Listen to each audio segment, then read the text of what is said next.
प्रदेश के मिर्जापुर गांव में रहते थे चौधरी वीरेंद्र सिंह। गांव में उनका दबदबा था, लेकिन उनकी सबसे बड़ी दुश्मनी थी पास के गांव के शेखरलाल से, जिसकी वजह से 20 साल पुरानी जमीनी रंजिश, जिसमें एक झगड़ा इतना बढ़ा कि दोनों परिवारों ने कसम खा ली कि उनकी औलादें कभी एक दूसरे का नाम तक नहीं लेंगी। आज के बाद कभी हमारा परिवार एक दूसरे की शक्ल नहीं देखेगा और हमारी औलादें एक दूसरे का नाम तक नहीं लेंगी। अब से चौधरी वीरेंद्र सिंह का परिवार हमारा कट्टर दुश्मन है। उस दिन के बाद दोनों परिवारों ने एक दूसरे की शक्ल तक नहीं देखी। ऐसे ही समय बीतता गया और इस बात को 10 साल और बीत गए। और फिर एक रोज शेखर सिंह की हार्ट अटैक से मौत हो गई थी। उसकी पत्नी कपिला ने जैसे तैसे खुद को संभाला। ऐसे ही समय बीता। कपिला के 3 बच्चे थे। सबसे बड़ा बेटा गौरव, फिर छोटा बेटा कवि और सबसे छोटी प्रीति। कुछ समय बाद गौरव आगे की पढ़ाई के लिए शहर चला गया और चौधरी वीरेंद्र सिंह की बेटी भी वहीं रहकर पढ़ाई करने लगी। कुछ समय बाद दोनों एक ही कंपनी में थे, जहां साथ में रहते हुए दोनों दुश्मन के बच्चों के बीच में गहरी दोस्ती हुई और फिर प्यार में बदल गई। इधर गांव में कपिला घर के कामकाज निपटाते हुए, इन बूढ़ी हड्डियों में अब इतनी जान नहीं रह गई। अब तो गौरव बेटे की भी नौकरी लग गई है। इस बार गांव लौटेगा तो उसे शादी करने के लिए बोल दूंगी। बहू घर में आएगी तो कम से कम कुछ तो आराम मिलेगा इन हड्डियों को। फिर एक रोज गौरव जब वापस गांव आया तो गौरव ने गीता के बारे में सब बता दिया।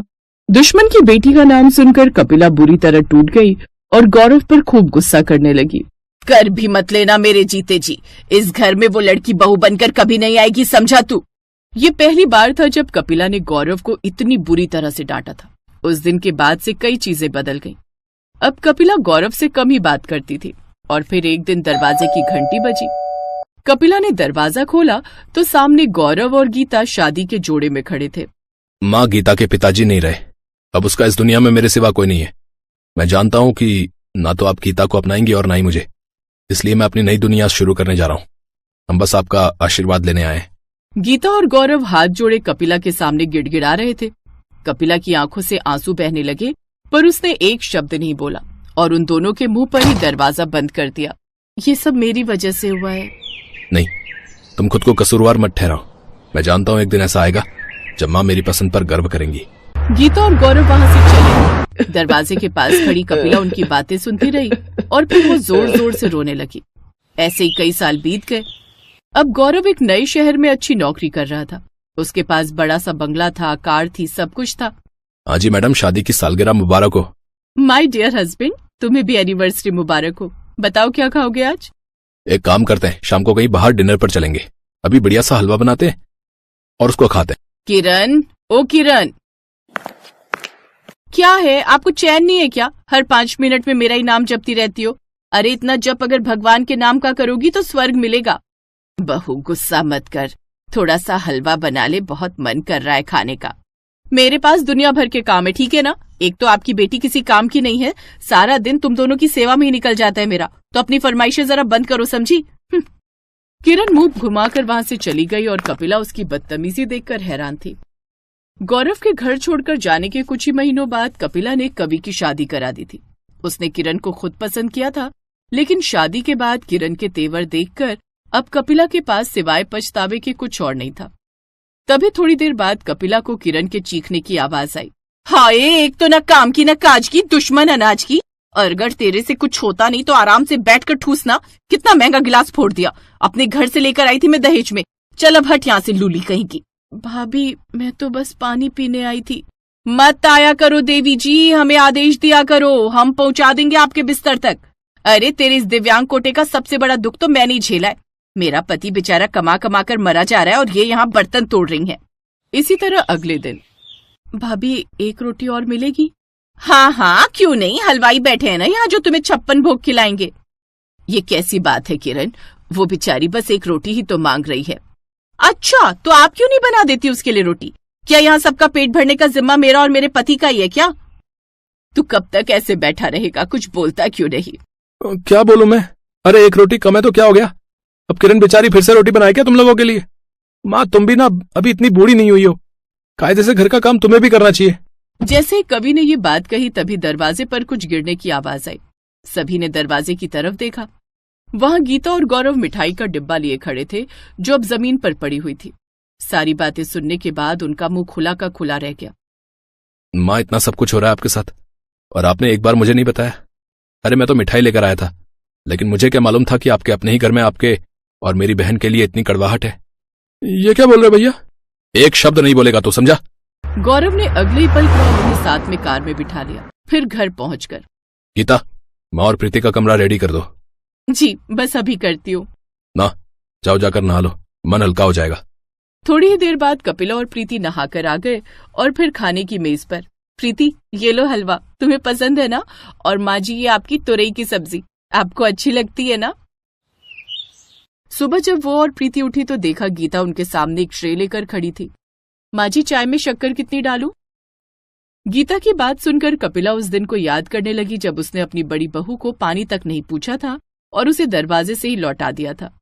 तभी गीता ने कहा, माँ जी, आप आराम से चाय पीकर और तैयार होकर नीचे आ जाना, और प्रीति, तुम शाम को तैयार रहना। पर भाभी, किस लिए? तुम्हारे भैया ने खूब सारे पैसे दिए, कह रहे थे कि प्रीति को ब्यूटी पार्लर ले जाओ और जरा सुंदर सी बना कर लाओ, तो आज हम दोनों मौज मारेंगे। मैं गलत थी, मेरा गौरव सही था, मुझे माफ कर दे बहू। दरवाजे पर खड़े हुए गौरव की आंखों में खुशी के आंसू थे और अपने रिश्ते निभाने वाली पत्नी पर वो गर्व कर रहा था।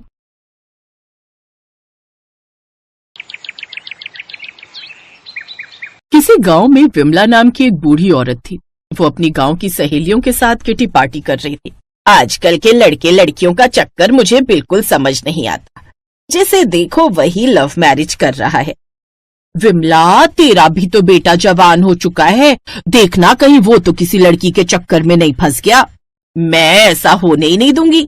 मैं अपने रोहन के लिए लाखों में एक बहू ढूंढ कर लाऊंगी और दहेज में एक मस्त गाड़ी लूंगी, फिर एक के ऊपर एक पैर रखकर ठाठ से चलूंगी पूरे गांव में। ऐसे वो सब गप्पे मारती रही। शाम को जब विमला अपने घर आई तो देखा उसके बेटे रोहन के साथ एक लड़की थी और दोनों के गले में वरमाला थी। ये सब क्या है रोहन?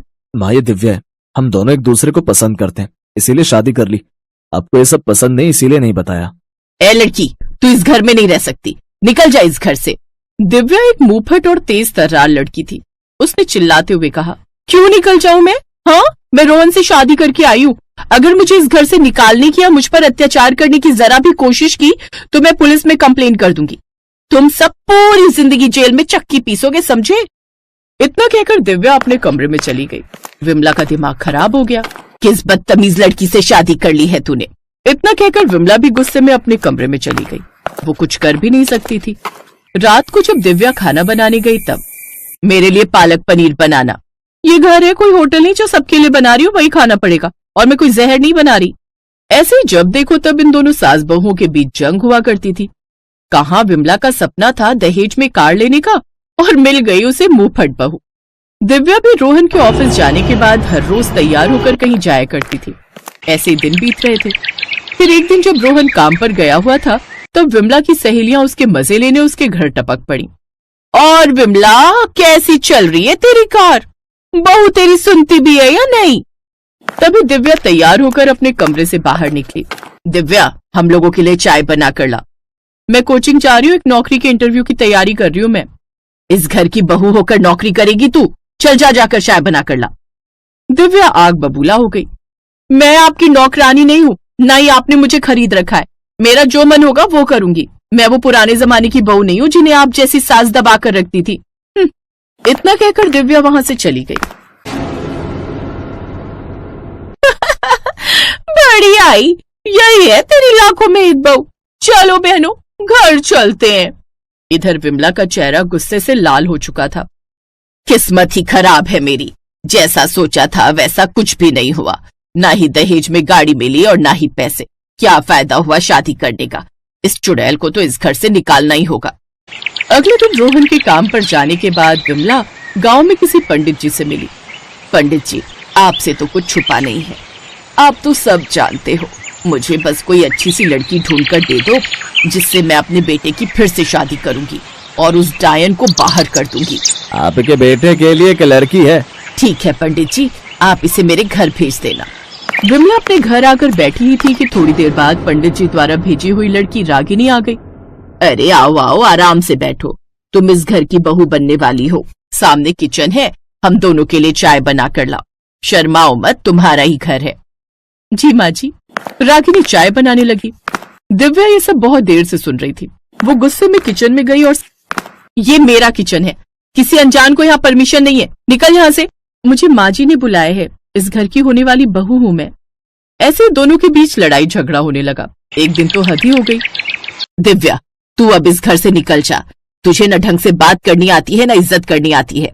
मैं रोहन की शादी रागिनी से कराऊं, तू निकल जा।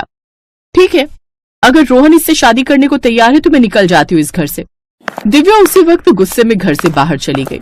विमला बहुत खुश हुई।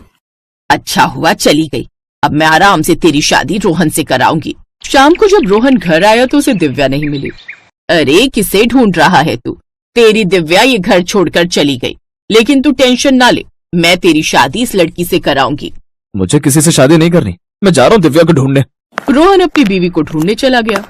रात को इधर विमला और रागिनी गप्पे मारने लगी। माँ जी, मुझे नींद आ रही है, मैं सोने जा रही हूँ, आप भी सो जाइए। मुझे नहीं लगता रोहन जी इतनी जल्दी आएंगे।